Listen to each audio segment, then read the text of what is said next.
Oui, bonjour la France, comment ça va? Oui, toujours là à sortir le rôte. Alors, vous allez voir une vidéo super intéressante. Ça va vraiment vous plaire. J'ai interviewé Patrick Foussard. Patrick Foussard, si vous ne connaissez pas, c'est un retraité de la gendarmerie qui a fait 33 ans à la gendarmerie, dont 12 ans avec les unités d'élite de la police. Vous l'avez pu le voir aussi dans plusieurs émissions de Zone Interdite. Mais aussi, il est délégué du procureur de la République. Donc, il connaît énormément.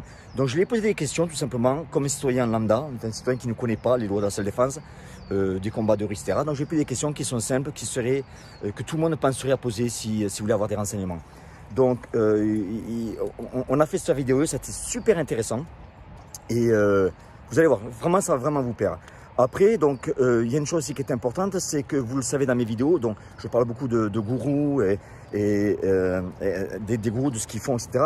Moi, ce qui se passe, c'est que à partir du moment où on fait des vidéos, qu'on révèle des choses, les gourous, leurs élèves, ils deviennent vachement paranoïaques et ils commencent à créer des choses. C'est là, ils mentent constamment pour se protéger en fait. Donc, ils sont tellement paranoïaques que, il y en a un, qu'est-ce qu'il a fait? Sur une de mes vidéos, il a fait de la diffamation. Et là, c'est grave. J'en parle dans la vidéo avec Patrick. Il a fait la diffamation et ce qu'il a fait, c'est très grave. Et donc cette personne-là, ce qu'il faut qu'elle sache, c'est que c'est simple. Elle sait qui elle est. Je lui donne 3 jours. 3 jours pour m'envoyer une vidéo sur Facebook, vidéo d'excuses. Chez nous, aux États-Unis, il y a un proverbe qui dit Don't do the crime if you can do the time. C'est-à-dire que quand tu fais un crime, ne fais pas un crime si tu ne peux pas faire le temps. Le temps en prison ou peu importe. Donc c'est tout simple. Il m'envoie cette vidéo parce que sinon, j'avance sur des procédures. Et je suis sérieux. Il va voir dans la vidéo que je connais du monde, que je sais ce que je fais. Voilà, je vous souhaite un bon visionnage de la vidéo. Vous allez vraiment adorer. On aborde des sujets qui sont super intéressants. Et puis, si vous aimez partager la vidéo, mettez des pouces up, mais surtout partagez-la parce que c'est important que les gens sachent un petit peu toutes ces vérités sur la self-défense et sur la loi. Voilà, à bientôt. Ciao. Voilà. Donc, bonjour tout le monde. Aujourd'hui, j'ai Patrick Foussard en face de moi. Alors, ce qu'il faut que vous sachiez quand même, c'est que Patrick et moi, on devait démarrer cette interview il y a 2 heures et qu'on a discuté. On s'est aperçu qu'on a énormément d'amis en commun. Et puis, bon, c'est un plaisir de l'avoir. Donc, si vous ne le connaissez pas, je vais vous faire son CV. Je vais le faire vite parce qu'il est long. Et sachez que moi, à chaque fois que vous l'avez vu, dernièrement, j'ai interviewé Danny Bill. J'ai interviewé que des gens qui sont compétents et qui avaient des gens qui, pour moi, tiennent la route. Sinon, ça ne m'intéresse pas. Donc, Patrick, il a 55 ans. C'est un retraité de gendarmerie. 33 ans de carrière. Donc, il n'est pas né hier soir.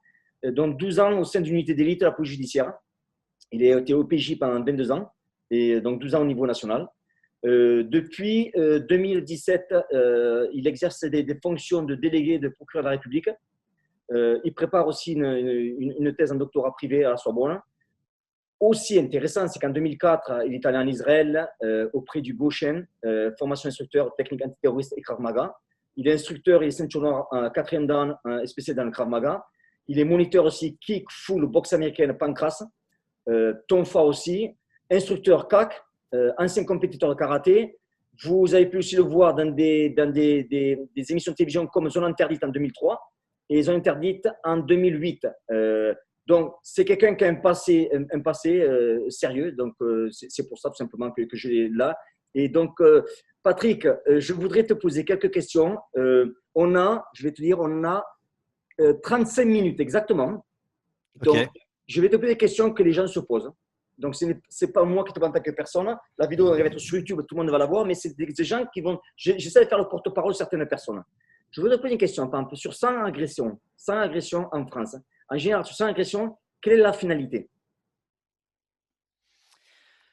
Bah, la finalité, c'est de se sortir de cette situation avec le moins de conséquences physiques, déjà. Et bien sûr, oui, Je te coupe parce que j'ai vu que tu allais… Non, c'est quelle est la finalité? Sur les 100 agressions que tu vois en France, ouais. victime, en fait, quelle est la finalité de la victime? Quelle est là, pardon? La finalité, c'est-à-dire comment est-ce que sur 100 agressions, quand ils intervenaient, est-ce que les gens s'en sont sortis? Est-ce qu'ils ont pris des KO? Est-ce qu'ils ont été coupés? La finalité d'une agression, en fait, comment ça se finit en général? Sur à peu près 100. Ah oui, bah, souvent la finalité, c'est que bah, la personne agressée, qui est victime, hein, est blessée, soit par arme blanche, beaucoup. Alors, actuellement, c'est énormément d'agressions à l'arme blanche. Ok. Ou sinon, effectivement, KO, hein, c'est-à-dire sur des arrachages de sacs, sur des arrachages de sacs de téléphones portables. Ok. Souvent, des coups sont portés par les agresseurs, enfin, l'agresseur ou les agresseurs. Et souvent, ce qui se rend compte, c'est ce qu'on appelle la pluralité d'auteurs, c'est-à-dire que souvent, les gens ne sont pas seuls pour agresser. Ah, Donc, la personne se fait molester. Voilà. Et il y a souvent, bien sûr, souvent des conséquences physiques. d'accord. Maintenant, avec ton passé donc, dans la gendarmerie, tout ce que tu as fait, quel est le profil en général de l'agresseur? Est-ce qu'il y a un profil type? Non, pas vraiment. Pas vraiment. Il y a toute forme d'agresseur. Donc, ça peut être une personne alcoolisée, ça peut être tout simplement une engueulade, une dispute entre personnes, hein, soit des automobilistes, soit des voisins, des problèmes de voisinage. Ça Oui, arrive aussi souvent. Des problèmes intrafamiliaux. Des problèmes aussi de tout ce qui concerne les couples séparés, parce que t'es pas sans savoir, enfin, on n'est pas sans savoir tout ce qu'on parle des agressions aux femmes, c'est-à-dire aussi dans le contexte familial des agressions dans le couple, hein, enfin des violences plutôt dans le oui, couple. Après les agressions beaucoup aussi des fois sur pas grand-chose, sur un regard, l'échange d'un regard ou une remarque. Hein, dans la rue et tout de suite ça part effectivement en agression et puis bien sûr les gens qui agressent pour récupérer de l'argent, hein, des sacs à ouais. main, des bijoux, des téléphones, etc. quoi. Est-ce que tu peux dire que les agressions dans la rue, en France, est-ce que, on ne peut pas dire de chiffres, mais est-ce que tu peux dire que la majorité ou pas la majorité se font seuls ou en groupe ou à deux? Est-ce qu'il y a, enfin, nous, chez nous, aux États-Unis, c'est très souvent seul. C'est le loup isolé qui va Mhm. frapper et qui s'en va, tu vois. C'est-à-dire qu'il ne s'associe pas avec quelqu'un parce que plus tu mets des personnes avec toi, ben, plus tu as chance de te faire balancer dans le futur, etc. Donc, ils font très souvent seuls. Est-ce qu'en France, c'est pareil ou c'est différent? Il y a les deux cas de figure, mais souvent les agresseurs sont pas seuls. Ok, Ou tout du moins, il y a un premier qui va aller au contact ok, et il aura l'appui, bien sûr, de ses comparses au cas où ça se passerait pas comme il le voudrait. Il y a souvent des comparses en observation prêts à prêter main forte donc à l'agresseur. C'est souvent ce cas de figure. Après, les agresseurs seuls, ce qui arrive, c'est bon, les toxicomanes, par exemple, oui, les personnes saoules, d'accord.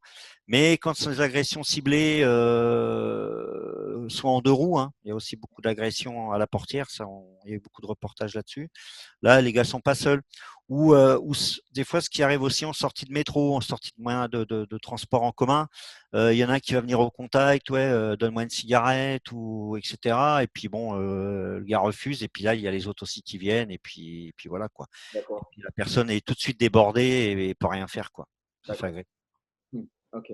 Est-ce que sur, par exemple, j'ai un chiffre, sur 100 agressions, combien tu dirais qu'en général il y a d'hommes, combien d'agressions d'hommes? Est-ce qu'il y a plus d'agressions sur les hommes que sur les femmes ou c'est à peu près pareil? Alors là, au niveau statistique, pardon, je pourrais pas trop te dire, mais ouais, c'est surtout les agressions aux femmes, ouais, envers les femmes. Hmm, Bon, sur la région parisienne que je connais bien, c'est beaucoup d'agressions envers les femmes, hein, beaucoup. d'accord. Ouais. Tu vois, là aussi, c'est bien ce que tu dis là parce que tu vois, c'est lié à ma deuxième question.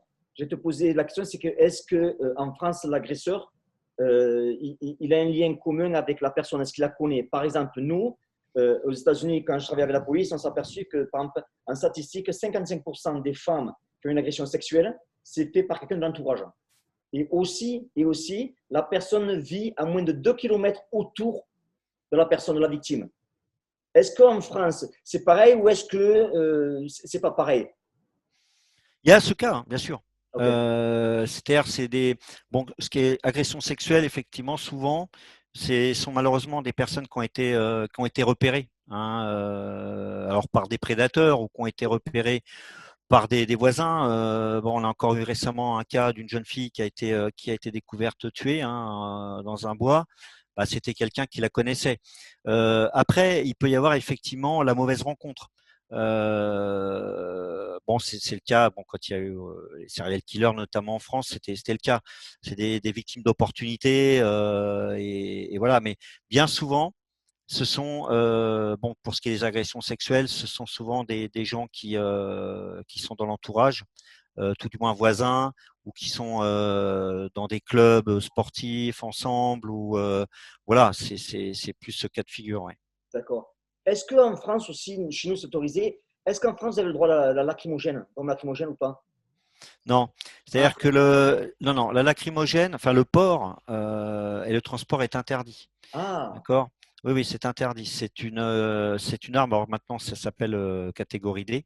ouais, C'est interdit de porter une lacrymogène dans son sac à main. C'est-à-dire que les femmes, souvent, bah, elles se font confisquer leur lacrymogène quand elles se font fouiller les sacs.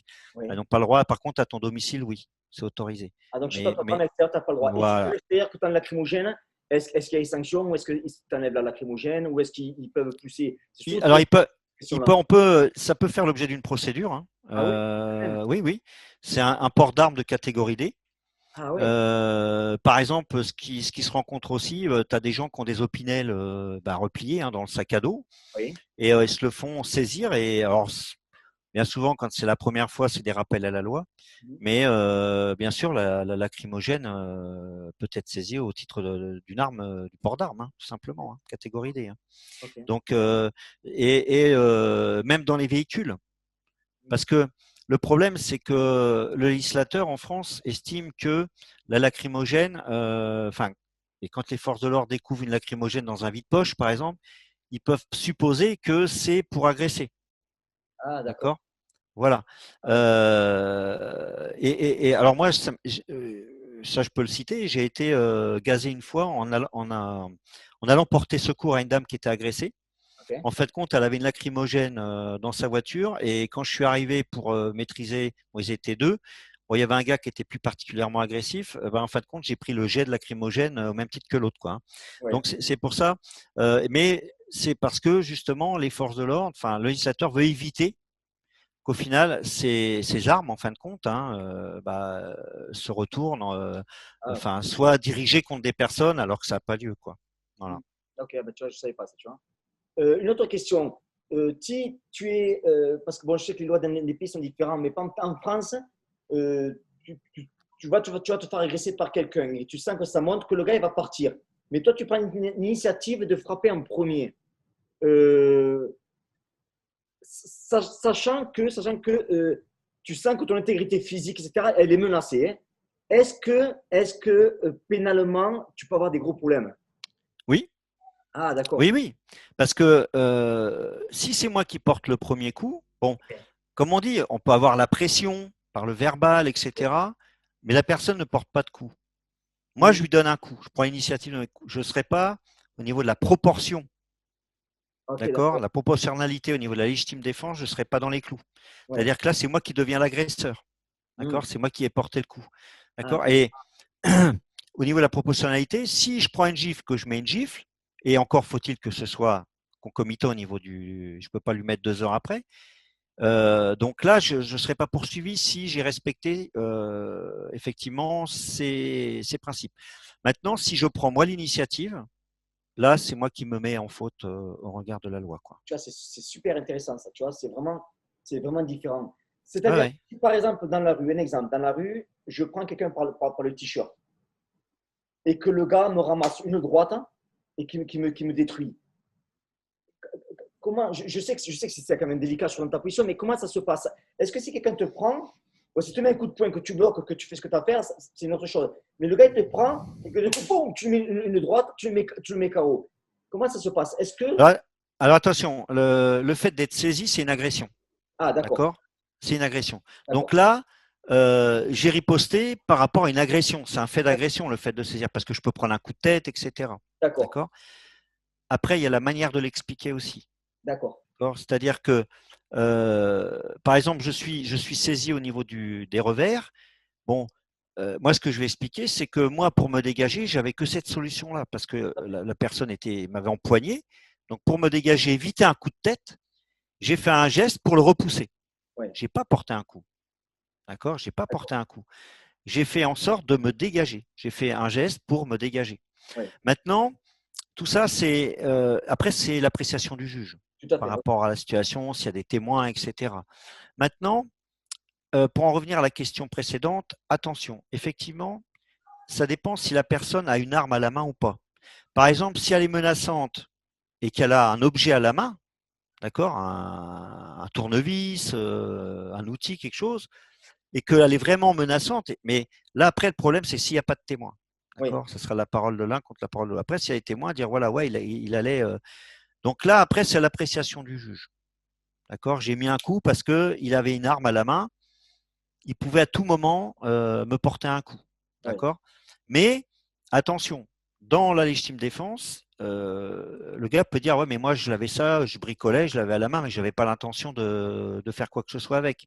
Après, il y a le contexte et les témoignages qui vont venir appuyer ou pas la thèse de la légitime défense ou pas. D'accord. Donc c'est des fois compliqué. Juridiquement, oui, c'est des fois un peu compliqué. Donc c'est au cas par cas. d'accord, Maintenant, le fait d'être empoigné, c'est une agression. d'accord. Donc là, par exemple, une femme qui est empoignée et qui met un coup à la zone génitale du gars, elle n'a pas à être poursuivie parce qu'elle Oui, n'avait pas d'autre solution pour se dégager. oui. C'est un réflexe pour se défendre. D'accord. Tu vois, Après, c'est- après, oui. oui. Oui, je t'écoute, pardon. Après, si je suis empoigné, je fais un geste, donc un coup de poing, etc., et que je continue à porter des coups, là, je ne serai plus du tout dans la légitime défense dès lors où la personne a déjà cessé son agression. Si moi, je continue à lui porter des coups, là, c'est moi qui serai en position d'agresseur. Super intéressant, tu vois. C'est super intéressant. C'est-à-dire que le gars il te frappe, donc tu peux y en mettre une, mais tu n'as pas le Hmm. droit après de le Ah finir. non, non, non, D'accord. non. C'est super intéressant. Je vais te dire pourquoi comment on travaille ici, par exemple. Tu vois, par exemple, les femmes. Ici, au niveau de la loi, une femme qui va se défendre, bon, déjà, le juge il est pratiquement de son côté à 100%. Elle a toujours une lapus. Euh, Tu vois, par exemple, ici, la loi dit que si tu peux prouver qu'il y a une intention, c'est-à-dire que si je te parle et que tu vois que je serre le poing et que je commence à faire ça, tu as le droit de rentrer. C'est-à-dire que tu n'as pas besoin de la confirmation que le coup de poing est parti. Si tu peux prouver qu'il y a eu une intention avec un témoin ou peu importe. Et Hmm. si t'es qu'à deux, mais c'est ta parole contre la sienne. Donc là, on revient pareil. Ouais, ouais, Et ouais. tu vois, par exemple, une femme, comme ici, il y a beaucoup de cas de viol, etc. C'est vrai que ici, c'est complètement différent. Par exemple, une femme qui a, par exemple, son mari l'a violenté ou lui a fait des menaces, elle va déposer plainte. Hein. Hmm. Et un peu plus tard, son mari vient et qui il commence à être menaçant sans la toucher. Hein. Elle a le droit de le frapper Ah oui. parce que la loi lui autorise, parce qu'il y a eu déjà un antécédent de menace. Elle n'a pas besoin d'une confirmation que, Ah, d'accord, ouais. tu Hmm. vois. Et c'est super intéressant ce que tu me dis, parce que je Ah non, vois nous, c'est pas comme ça. Ah, nous, qu'en France, c'est ouais. vraiment Ah différent non, c'est pas par comme ça. rapport à ici. Non. Ah, Là, d'accord. alors, après, bah nous, de toute manière, on a le fait de menacer quelqu'un, et à qui plus est quand c'est des menaces de mort. Oui, Bon, bah là, c'est le dépôt de plainte et la personne est poursuivie pour menace de mort. oui. Maintenant, c'est pas ça qui m'autorise à la frapper. D'accord. Ah, oui, oui. Ah non. Euh, Par des choses qui sont verbales ou écrites. Par exemple, je suis menacé de mort par écrit, par un texto, par exemple. Je vais voir le mec, je le défonce, pas le droit. D'accord. Je vais déposer plainte, je dépose plainte. Après, il y a des conditions. C'est-à-dire que la personne, si elle est très insistante et si elle est précise dans ce qu'elle veut faire, je n'ai pas aussi non plus le droit d'aller, moi, prendre l'initiative, les devants Oui, oui, pour la neutraliser. Non, non, ça c'est un peu le problème, c'est que bah, du coup, on a souvent un temps de retard. oui, D'accord. On a souvent un temps de retard par rapport à ça. tout à fait. Mais c'est très strict. C'est-à-dire que nous, les principes de légitime défense sont extrêmement clairs. Oui, Et regarde, il y a un exemple. Donc la femme qui avait tué son mari avec le fusil de chasse, oui. il y a encore eu une rediffusion du film récemment. Mhm. Pourtant, elle avait pris, mais alors, des dizaines de raclées par Oui, son mari. Et, elle prenait même des cachets pour dormir, il la réveillait, il la frappait, etc. oui, Et elle en pouvait plus, elle a pris le fusil de chasse, elle lui a tiré dans le dos. oui, D'accord. oui. Et ben, elle a fait, je crois, plus de 10 ans de prison, quoi. Ah, ouais, D'accord. d'accord. Ici, c'est. Et elle n'a pas été acquittée. Ouais, Elle a été graciée par le président de la République, par François ouais. Hollande, mais elle n'a pas été acquittée. Donc, elle est toujours, au regard de la loi, coupable Ah, des ouais, faits. d'accord, oui. D'accord. Ouais, Et la légitime défense n'a pas été retenue. Pourquoi? Parce qu'elle avait pris une raclée quelques instants avant, mais le gars s'était assis, fumait une cigarette sur la terrasse. Quelques instants après, elle a été chercher le fusil de chasse, elle l'a tué. C'est pas comme si il la frappe, elle prend le fusil de chasse, elle le tue en ouais, face comme ça. Là, elle est en légitime défense. ouais. Parce que face à un homme, elle n'avait pas sa force, etc. Bon. Le principe de légitime défense, enfin, la notion de légitime défense aurait pu être retenue. Mais là, comme c'était plus en termes de délai, c'était plus donc une situation actuelle, Oui, riposte actuelle, oui. elle était différée. Mhm. Donc là, elle a été condamnée en cour d'assises, quoi. Ah ouais, tu Tu vois, vois. non, chez nous, ça Alors pas passé que pareil. Ça va passer pareil. Chez nous, avec bon, des bons avocats, c'est sûr, elle s'en serait sortie parce qu'il y a eu quand même des préexistants, je ne sais pas comment tu dis en français, c'est des oui, trucs qui arrivaient avant. il y avait des précédents. Il y Voilà, avait il y des avait précédents. de ce côté la loi. Mais aux États-Unis, c'est vrai que c'est pareil. Par exemple, le soir, moi, je suis chez moi, quelqu'un rentre chez moi le soir, je lui tire dessus, j'ai aucun problème. Il est en dans un espace privé, Oui, ça je sais, ouais, chez il vous, va c'est comme ça. ramasser, tu vois. Donc, Ouais. moi, bon, là, peut-être ça va choquer, mais je suis pour à 100%. C'est-à-dire, je suis chez moi, qui va venir me casser les couilles chez moi, au milieu de la nuit, il y a hors de question. Mais ça encore, c'est ma position. Je voulais te poser une question aussi concernant les agressions. Je prends toujours le chiffre 100. 100 agressions. Est-ce qu'il y en a beaucoup qui sont en la main nue, avec une arme, avec un couteau, avec un cutter? Est-ce que les agressions deviennent de plus en plus vicieuses? Qu'est-ce que tu en penses de ça? Oui, alors justement, c'est un des points particuliers auxquels il faut préparer les gens quand on parle de self-défense, hein, c'est les armes blanches. D'accord. Énormément d'agressions au couteau, Ok. même chez les plus jeunes. Oui. Ça se règle beaucoup avec le couteau. Beaucoup, beaucoup, beaucoup. D'accord. Les armes à feu, bon, les règlements de compte comme il y a par rapport à des trafics, etc. Mais vraiment, et puis surtout, il y a beaucoup d'agressions éclairs, comme ça, avec les Oui. couteaux. Donc, c'est vraiment, moi pour moi, hein, là, j'engage ce que, voilà, je m'engage moi personnellement là-dessus, sur cette observation, c'est que Oui. effectivement, il y a énormément de faits divers, d'agressions ou d'attaques Oui. avec au couteau. Ça, Oui. c'est vraiment un problème. C'est vraiment un problème. Et maintenant, quelle est pas ta philosophie, mais ta façon de penser sur ce qu'on voit dans beaucoup de systèmes de défense, de l'attaque au couteau? Attraper la main, contrôler, faire 1, 2, 3, etc. Ouais, non, non, c'est quasiment, ouais, je pourrais même pas dire, mais c'est quasiment tout le temps irréaliste.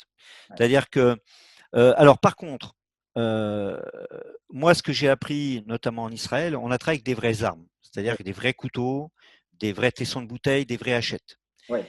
Et ça, je le montrerai en vidéo très prochainement, c'est que on était sur des techniques quand même qui ont été testées. C'est-à-dire que les gens qui m'ont instruit dans ce domaine-là, d'ailleurs, le formateur que j'ai eu, donc je vais dire que son prénom, Drori, mon formateur en Krav Maga durant cette formation israélienne, c'était l'un des plus gros, enfin c'est un des meilleurs experts en armes blanches D'accord. d'Israël. D'accord. Donc d'ailleurs, il m'a offert un buck à la fin de la formation, qui est un couteau américain. En cadeau. En fin de compte, c'était beaucoup de travail avec, comme on fait en boxe, hein, tout simplement, c'est-à-dire qu'il y avait un effacement du corps, mais toujours en allant au contact. Hein, c'est défense vers l'avant, mais c'est pas. Alors, et puis c'est quelque chose qui est. Il y a le blocage avec une frappe simultanée qui arrive très vite, très fort, en rentrant dans l'agresseur. Ouais. D'accord, mais pas en direct. C'est-à-dire qu'on est en direct, mais il y a ce côté esquive partiel qui fait qu'on s'efface de l'axe d'attaque de D'accord. toute manière. Ou quand on vient bloquer un bras armé, on préserve bien sûr la tête et bien sûr le cou. Ça Ouais. c'est voilà. Mais non, ce que je remarque, c'est qu'en réalité, le désarmement au couteau. Alors je l'ai testé moi à l'entraînement.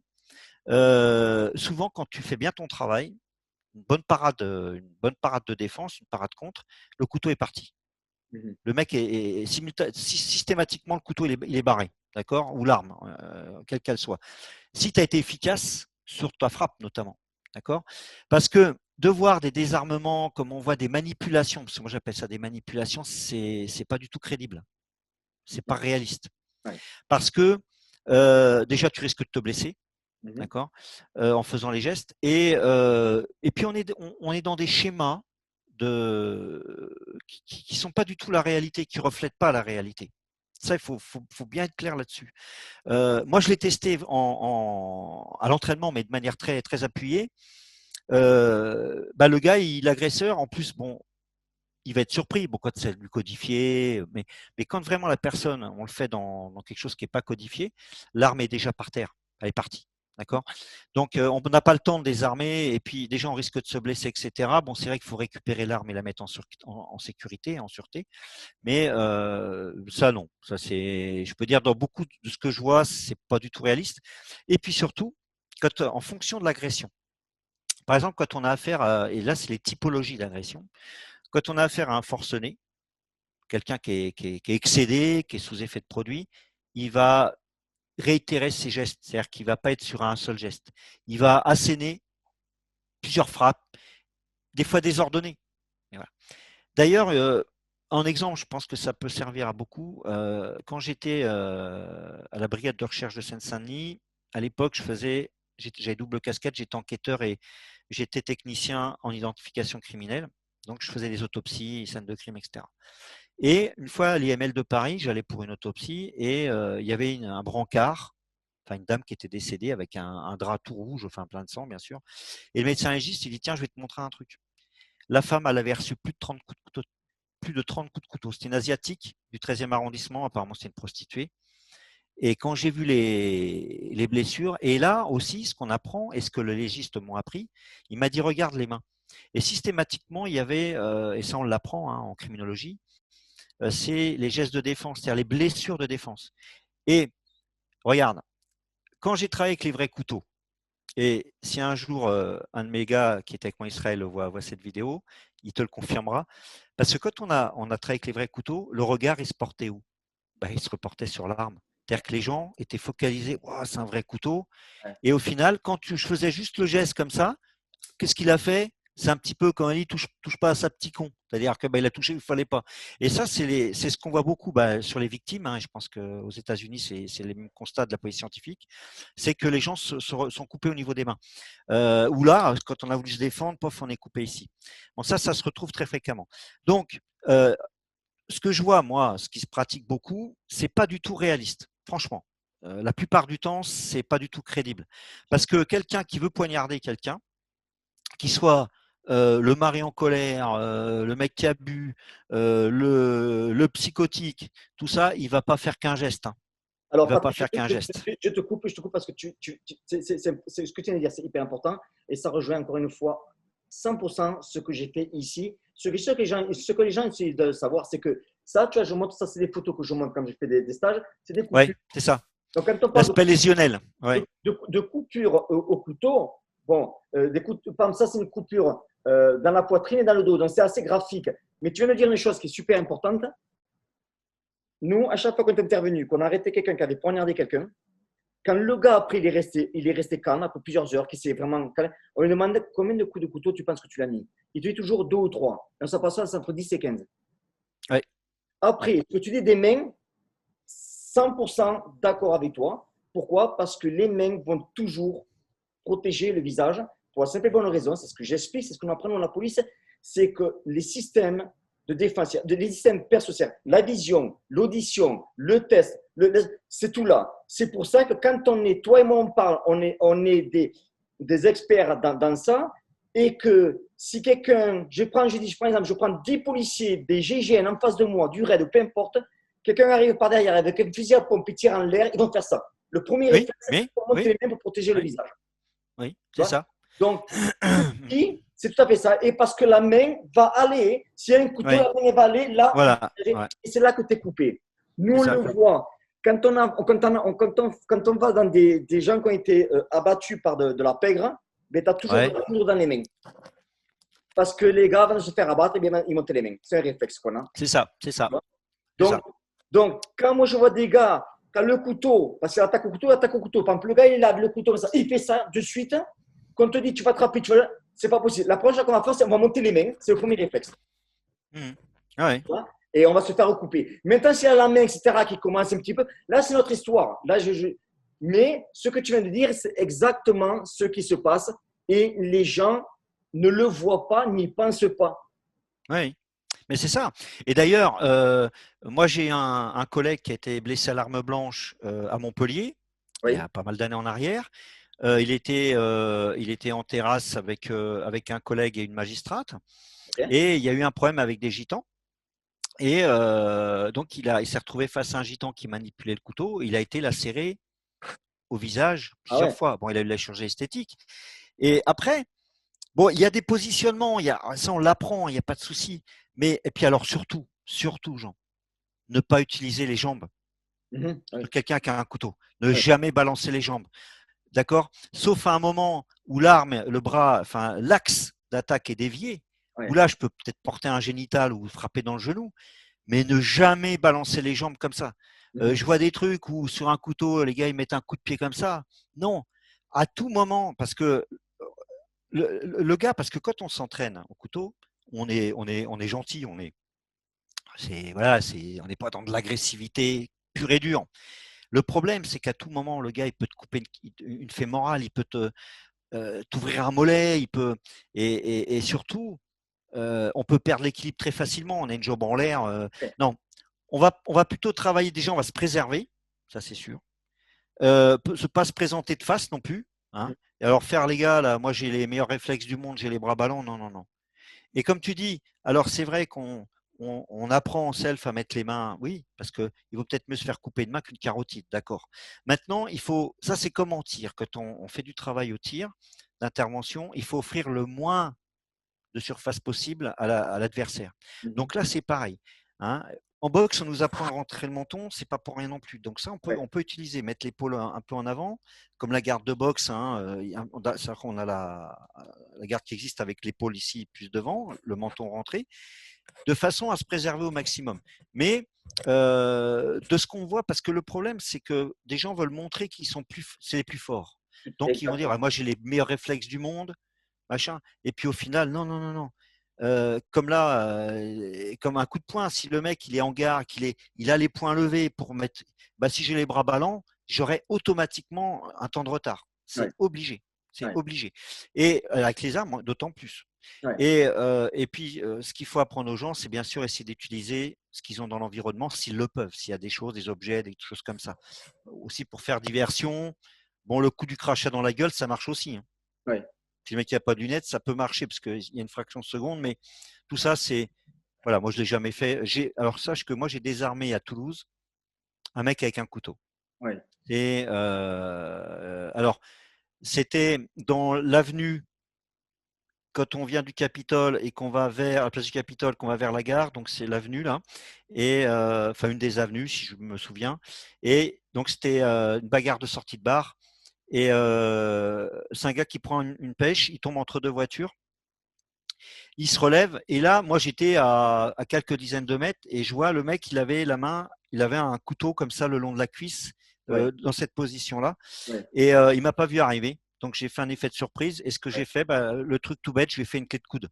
Et Ouais. ça a été un réflexe. Ça lui a fait lâcher le couteau tout de suite et je l'ai amené au sol tout de suite. Mais ça a été très, très rapide, très, très violent. Hein. Ouais. Mais c'est une des fois où j'ai désarmé quelqu'un avec un couteau, mais il m'a pas vu arriver Et parce oui, qu'il avait voilà. les mecs en face. Voilà. Je suis arrivé dans l'angle mort, il m'a pas vu arriver. Ouais. Mais c'est un couteau papillon. Mais c'est vrai que quand on a un couteau en face de soi, moi je l'ai travaillé en Israël hein, avec les vrais couteaux, je peux te dire qu'on fait ça doucement. Hein, parce que on se coupe très facilement. D'accord. Alors dans la réalité, Donc, c'est. et tu vois, Patrick, tu vois ce que tu viens de dire, hein, il faut que j'en comprenne bien aussi ce que tu as dit là. Tu es aussi gendarme de carrière. C'est-à-dire que tu as fait face, tu as fait partie des unités d'intervention. C'est-à-dire que ce que toi, tu as fait, le gars dans un club qui s'entraîne une fois par semaine, c'est même pas la peine qu'il y compte. Alors attention, euh, c'est toi, c'est pas. Attends, je vais te citer un autre exemple. Un de mes élèves qui Oui, est dans une unité prestigieuse au jour d'aujourd'hui.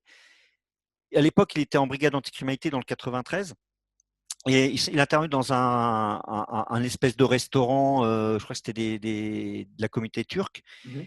Et il y avait une bagarre. Et quand ils sont arrivés, il y a un gars qui est parti à la cuisine et qui s'est jeté donc sur mon gars, quoi, mon pote, avec une feuille de boucher. Ouais, ouais, D'accord. ouais. Et tu sais ce qui lui a sauvé la vie? C'est son tonfa. Mhm. il avait le tonfa à la main et bon, il a fait ce qu'on apprend hein, en tonfa, c'est-à-dire qu'il s'est quand même décalé et il est venu en opposition dévier le bras, d'accord.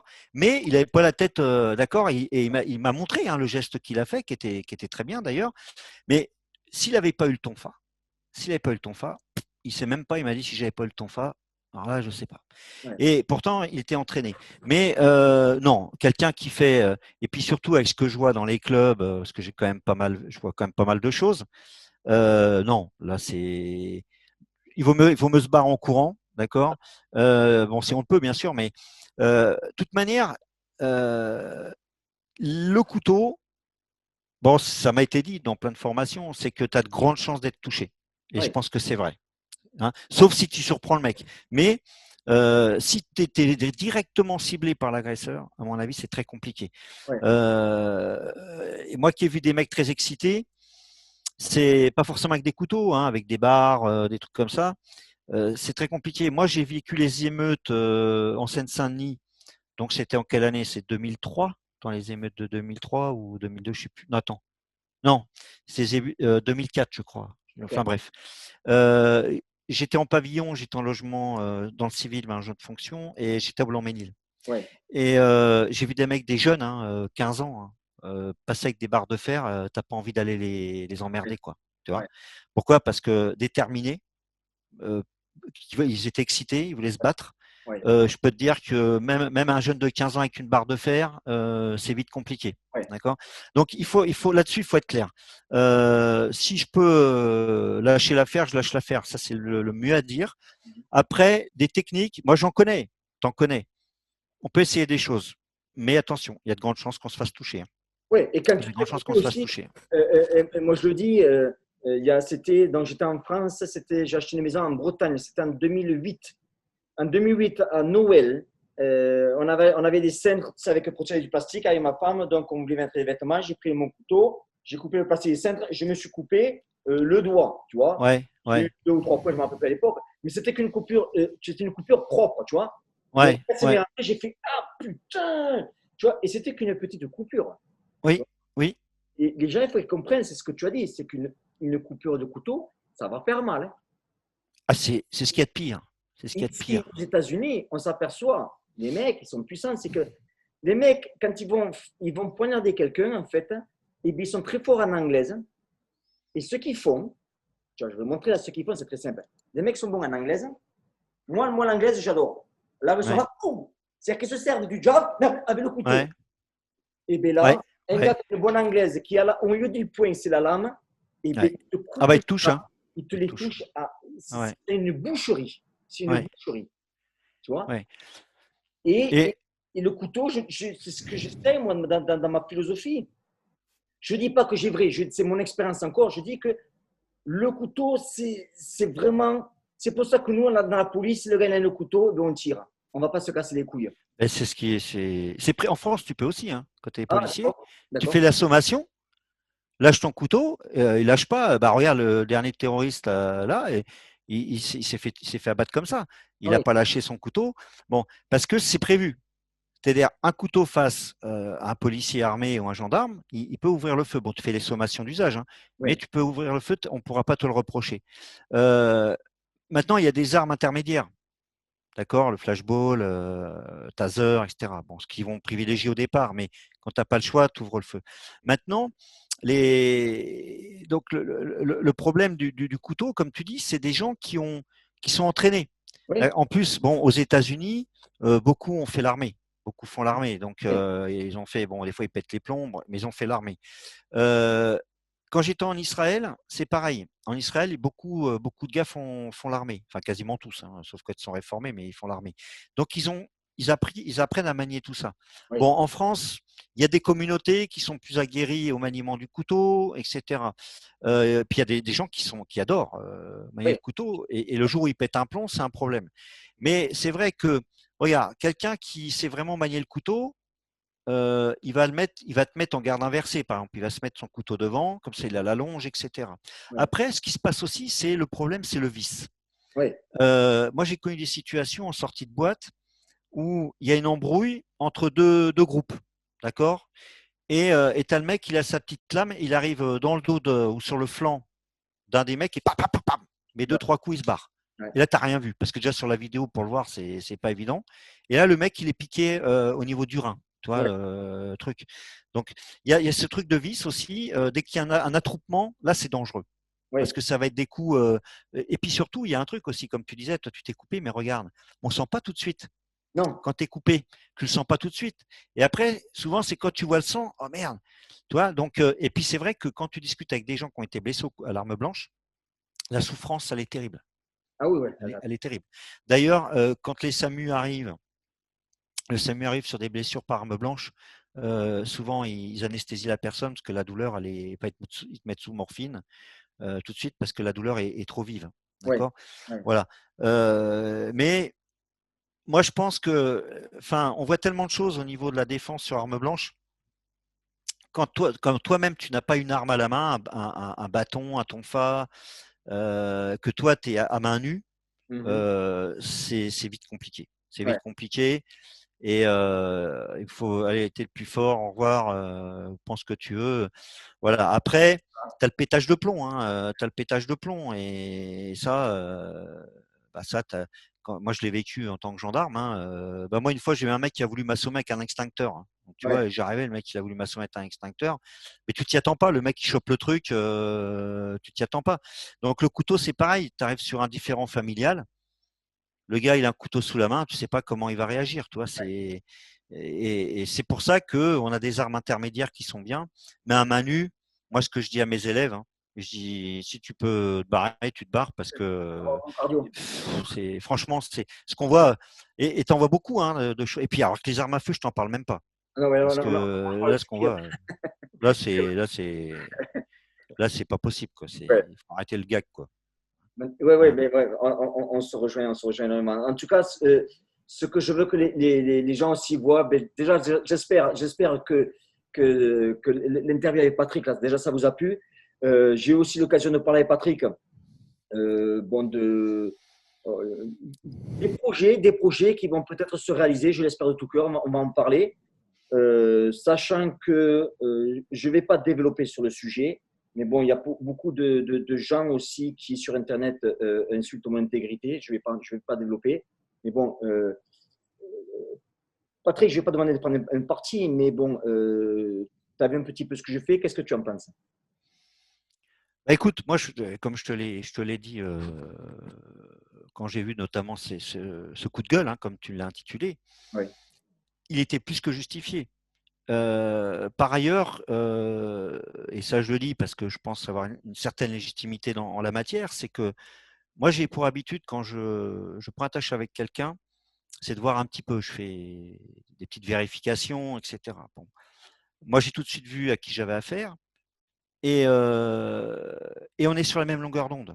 oui, Et surtout, ta démarche, elle était, comme on dit vulgairement, couillue, parce que beaucoup le pensent, mais n'osent pas le dire, parce qu'ils ont peur pour, euh, pour leur carrière, enfin pour leur grade auprès de leur fédération, enfin plein de trucs comme ça. Beaucoup le pensent, beaucoup le pensent. mhm, J'ai beaucoup de gens qui me le disent, mais par contre, oui, mais tu comprends, on veut chercher, on veut des grades, on veut ci, on veut ça, ouais, d'accord, ok. Donc moi, je suis sorti de ce système-là, Jean. Je suis ouais, sorti de ce système-là. Je ne passerai plus de grade du tout parce que voilà, j'ai vu des choses qui sont complètement affolantes. Maintenant, je sais ce que je vaux, je sais ouais, ce que je peux montrer, tout à fait. parce que aussi les défaillances que j'ai pu avoir sur le terrain, enfin quand j'ai des défaillances, des problématiques plutôt, Ouais, et j'ai été chercher des solutions, je me suis formé, etc. Bon.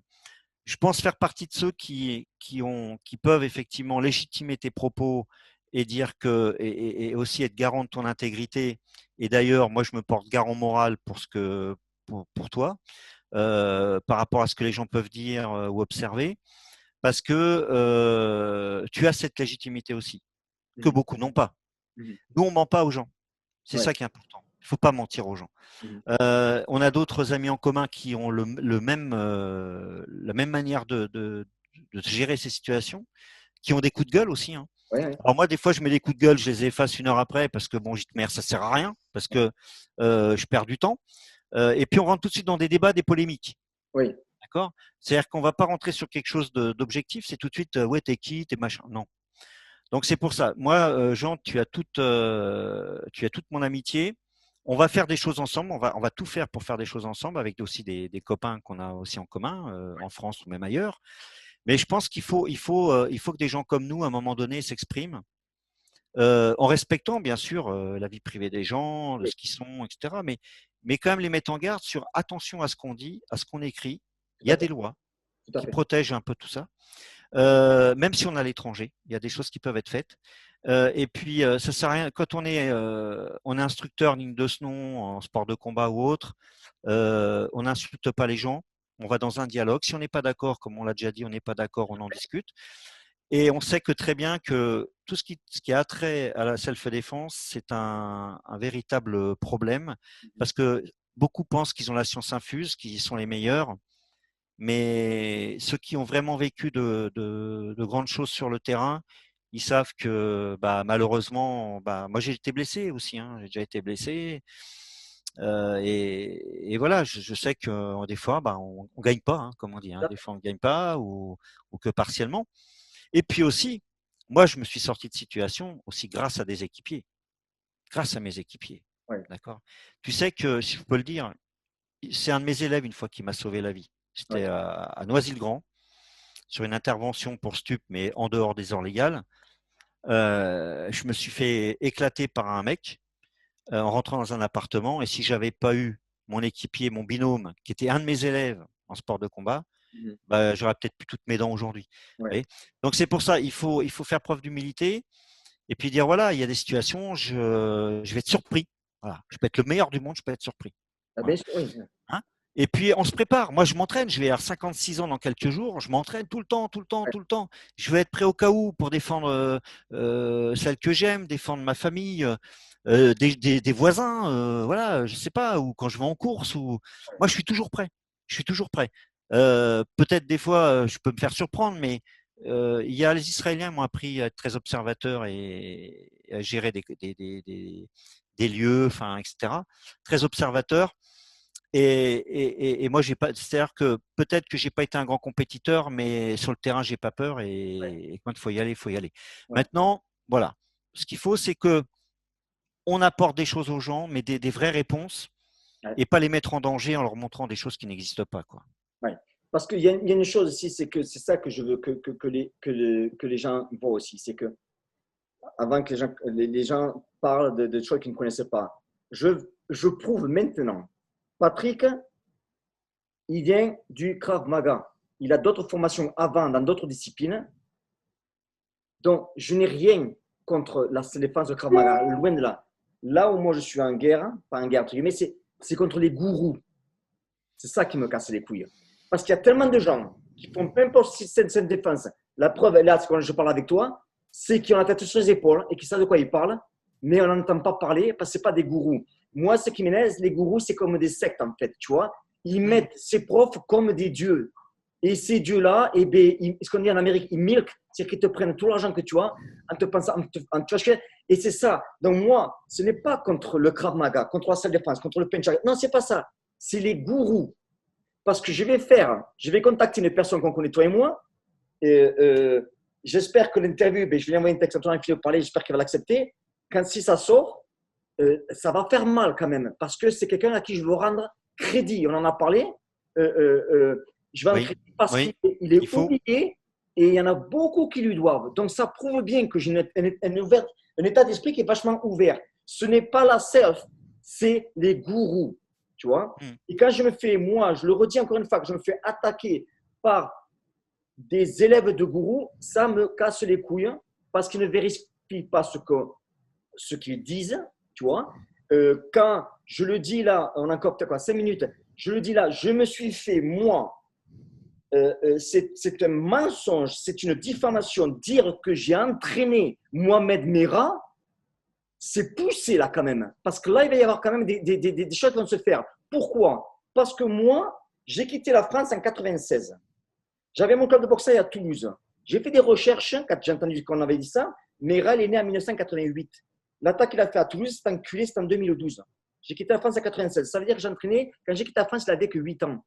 Donc, avant qu'on insulte quelqu'un, on se renseigne un peu plus. Deuxièmement, quand je viens en France, moi, depuis 2009, je vais en France et je vais faire une vidéo, je vais démontrer des lettres de gendarmerie de recommandation.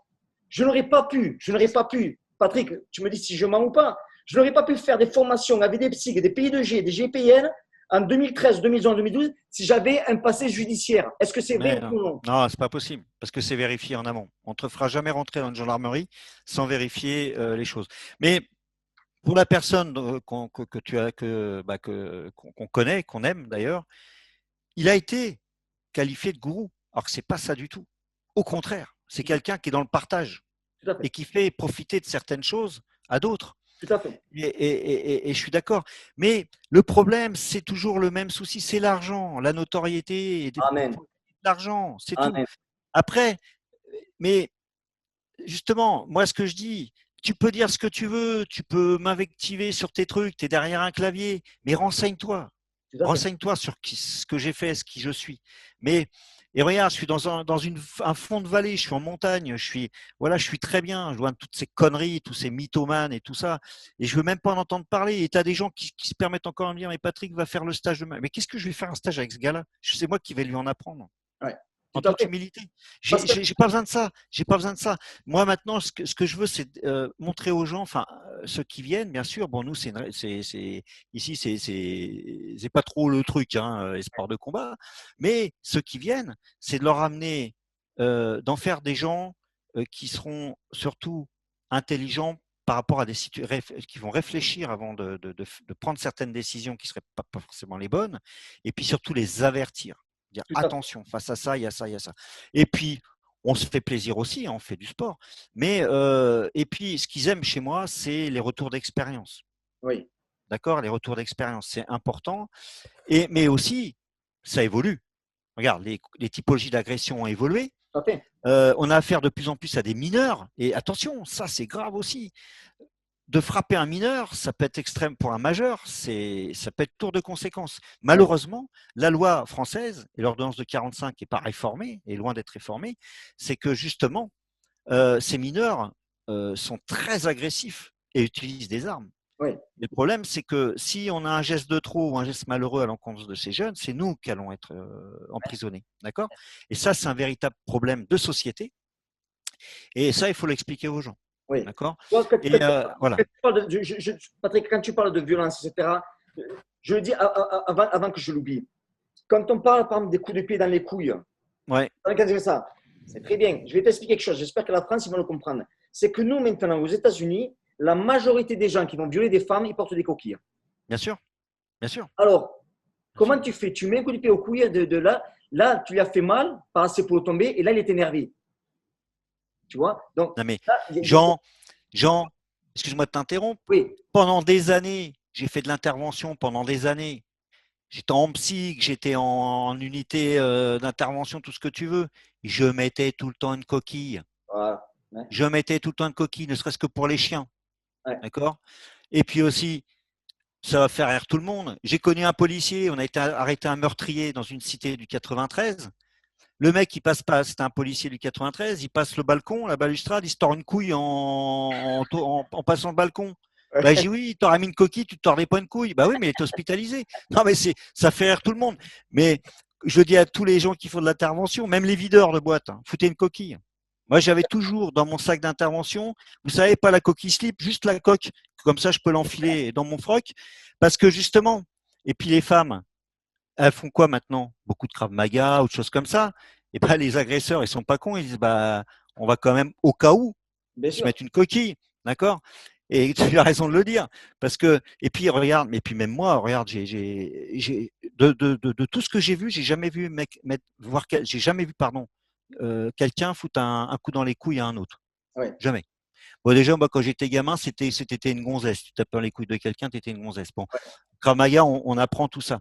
Mais de tout ce que j'ai pu voir, pourtant j'ai encore vu des bastons il n'y a pas longtemps entre personnes, et ouais, j'ai jamais vu un mettre le coup de pied dans les couilles. Donc ouais. voilà. Mais effectivement, maintenant, et puis ce qu'il faut savoir aussi, c'est que moi j'ai des copains qui sont policiers, ils m'ont dit Patrick, dans les caves, on a vu dans les caves des mecs en train de s'entraîner au Krav Maga avec des DVD. Hein. Ah ben oui, Je vais bien pas sûr. citer le nom du mec qui fait les DVD. Donc voilà, donc maintenant tout le monde fait voilà, et puis alors MMA, machin, tout ce que tu veux.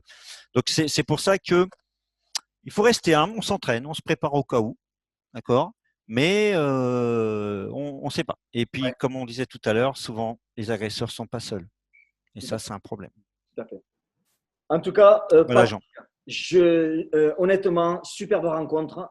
Vraiment, merci de ton temps, C'est j'apprécie énormément. réciproque. C'est le début d'une longue aventure comme avec tous les gens que j'interviewe, avec qui, avec qui il y a une passion et c'est ça qui m'intéresse, tu vois. Et donc, je demande aux gens, mais tout simplement, Patrick, s'il y en a qui sont dans ta région et qui veulent s'entraîner, comment est-ce qu'ils peuvent te contacter s'ils veulent s'entraîner chez toi? Eh ben, tu peux leur communiquer mon 06 ou D'accord. donc tu l'as sur ma carte de visite ou sinon par mail. D'accord, je Euh, vous donnerai ton email juste en bas voilà. de la vidéo. Et s'il y en a qui sont de quelle région tu es, Patrick, encore? Je suis du Haut-Rhin, Du Haut-Rhin. Et tu vois, Munster. les gens savent bien, c'est que comme quoi le monde est petit, mais Patrick est rentré en contact avec mon ami Richard, parce qu'ils sont dans la même région, et comme quoi il y a des réseaux qui sont en train de se faire là, C'est ça. qui sont ouverts d'esprit, qui vont partir d'une passion commune. Donc, je mettrai ton lien en bas. Si vous êtes dans le Haut-Rhin et que vous voulez voir Patrick, eh bien, écoutez, allez le voir, je vous le Avec recommande. plaisir. Et puis, Patrick, écoute-moi, je te souhaite une bonne fin de soirée, ce qui est tard en France. On se tient au courant. Merci encore. Merci d'avoir regardé cette vidéo. Tout le monde, j'apprécie énormément. Ciao, Patrick. Ciao, à très bientôt. À très Salut bientôt. Jean. Ciao. Ciao.